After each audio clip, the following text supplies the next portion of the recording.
So this will be the last principle we'll talk about. And I ended the prior mini module mentioning this.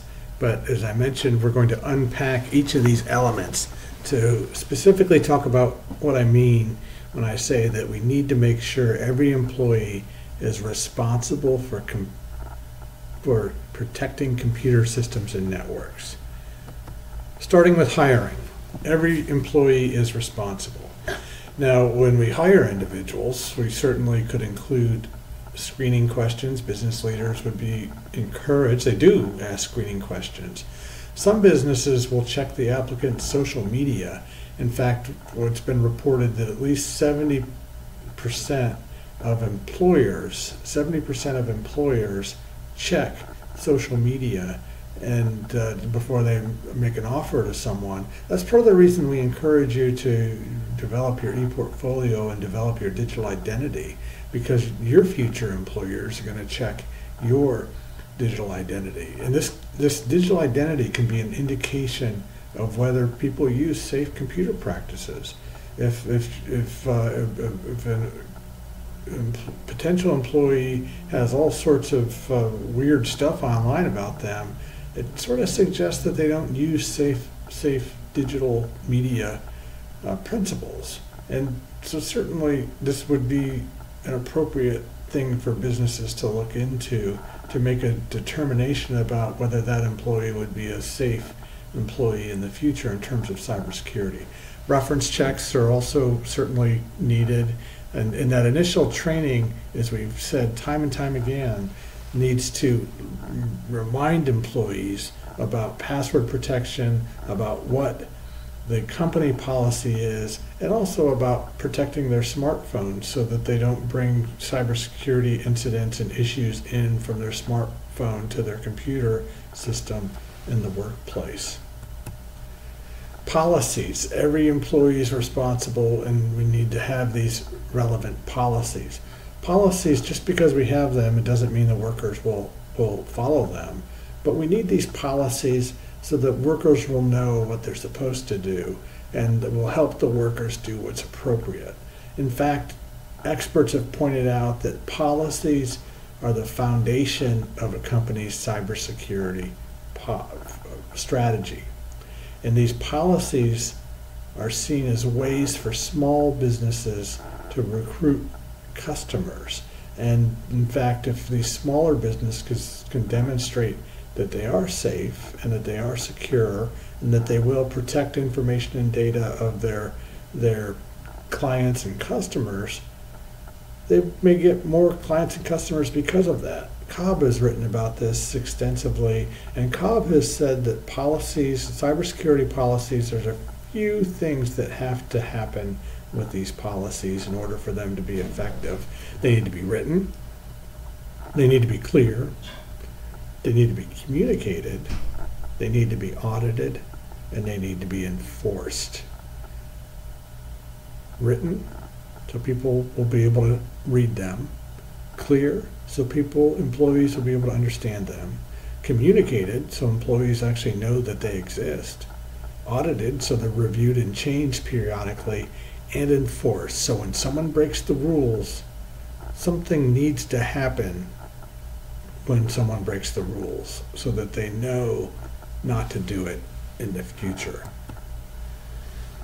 We've talked extensively about training, but this does fit in with this notion that we need to make sure that every employee is held accountable, and that the training doesn't happen just in the beginning when someone's hired. This must be ongoing training and ongoing education.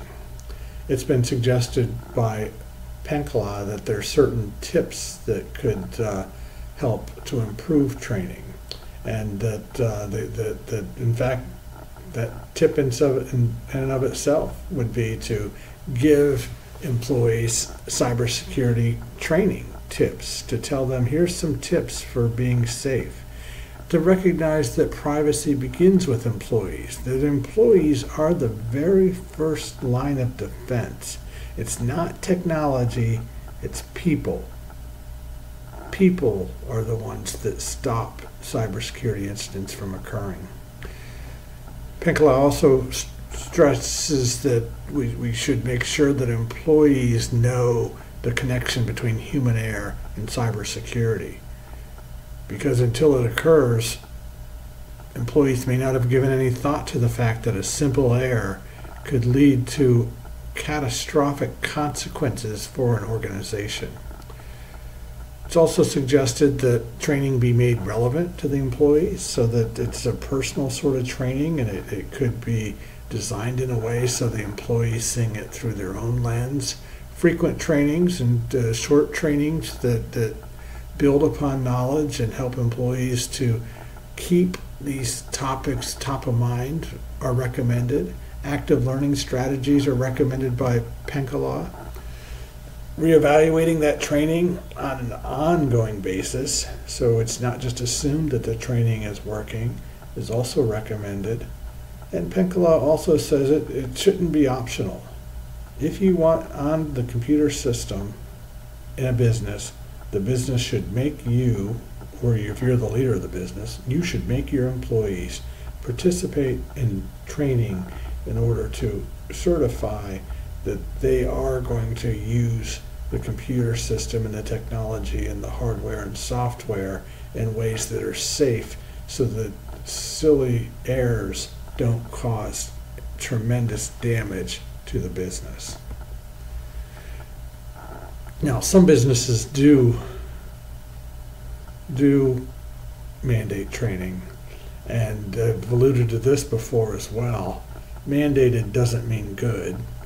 The quality of the training is going to impact the security.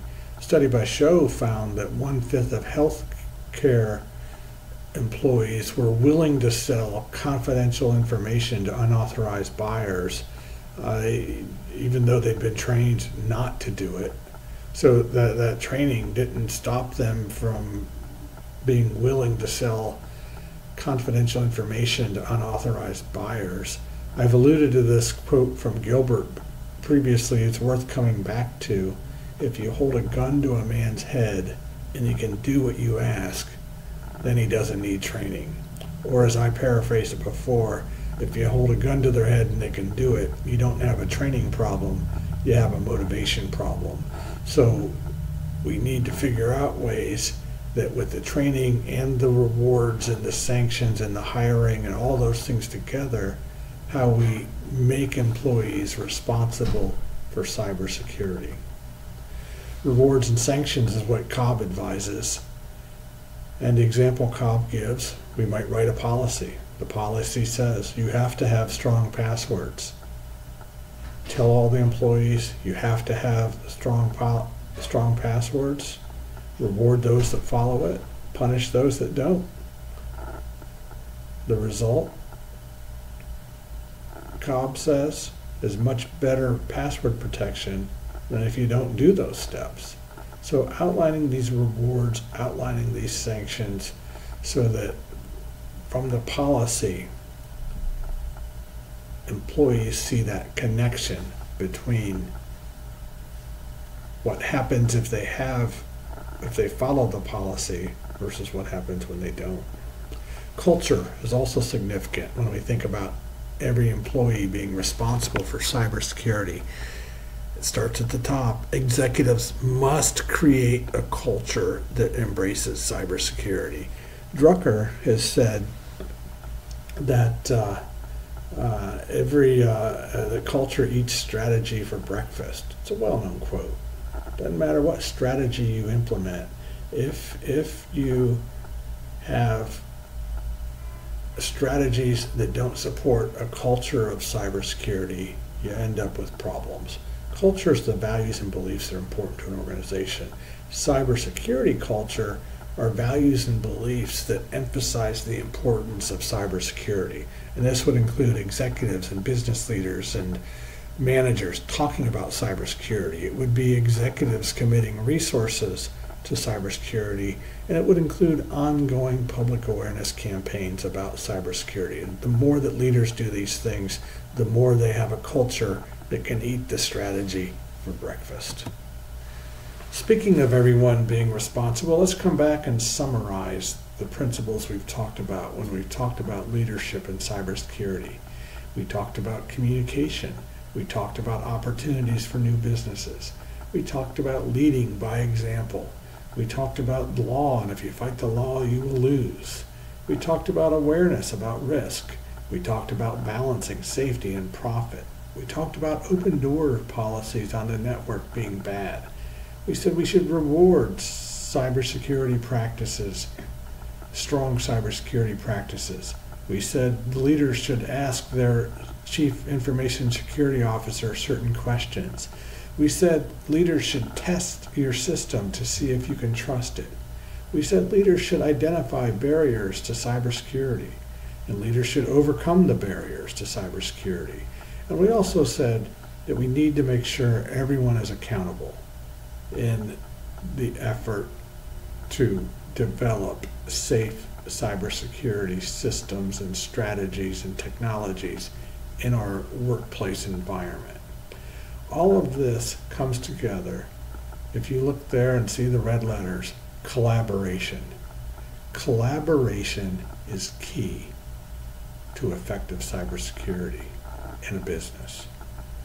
People must work together. Leaders and employees must work together to promote, develop, sustain a safe cybersecurity critical infrastructure.